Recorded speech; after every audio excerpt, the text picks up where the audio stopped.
one of the most important feasts in our liturgical calendar.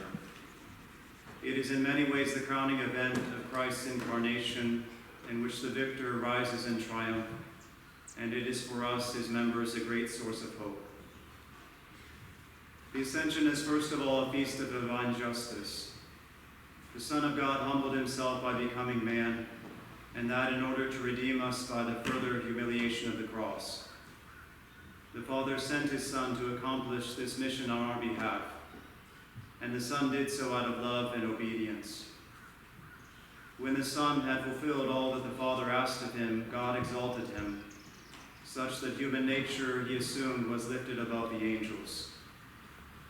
The angels are, of course, superior to man in their being and intellect and power, and yet the Lord rose higher than them on account of his divine person and on account of his suffering. For the Father decreed that the one who lowered himself so much should reign on high, even in his human nature. And thus this feast shows the justice of God, who rewards those who do his will. It may seem for a time that he neglects justice and allows the opposite to prevail, but the Ascension is proof that in the end, the Lord puts everything in its rightful place. The Lord casts down the mighty from their thrones, but the one who put aside his throne to save us now sits above all creation, adored by the angels and the saints. The second point is this is a feast of hope for us. St. Leo and many of the fathers delight in saying that where the head is gone, the body will follow. Through grace, we are members of Christ's body, and therefore we are included in this promise. The doctrine of the mystical body of Christ, so well expressed and developed by St. Paul, is one worthy of frequent meditation. Just as the Father willed that the Son should come to this world to redeem us, he also willed that the Son should be joined to mankind, as a husband is to his bride. He is one flesh with us, and we are one thing with him. And thus when we say that we are members of his body, it is a very strong saying, and not to be taken lightly. The two have become one flesh, and shall not be put asunder. What is perhaps most remarkable about this union is that because the Father willed that the Son should become one with his bride, the Church, in love and obedience, the Son yearns for us with the intensity of married love. Though we are united in grace, there is always a threat that we will sin and separate ourselves from him, and so the union is not yet definitive. But when a good husband is away from his wife, he desires to be with her again. He wishes to be made complete by her presence. And the great mystery of the Son of God and his bride is that the Lord feels this same yearning for us.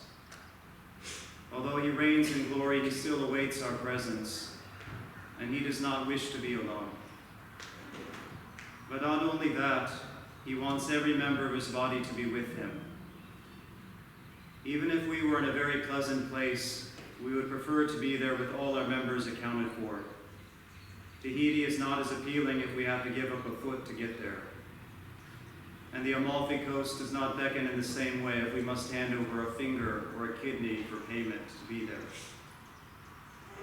And just so in some indescribable way, the ascended Lord wishes for us with the love of a spouse and also the need of a head for his full body to be with him.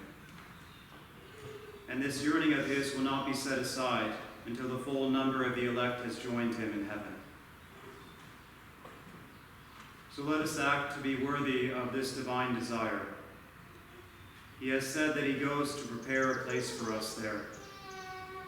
That place is not some room in which the Lord must make the bed and set out the towels and sweep the floor. That place which he speaks of is our heart. He goes ahead so as to pull our hearts into heaven with him. And he feeds us from the altar to enlarge those hearts, so that our desire for him may be in some proportion to his desire for us.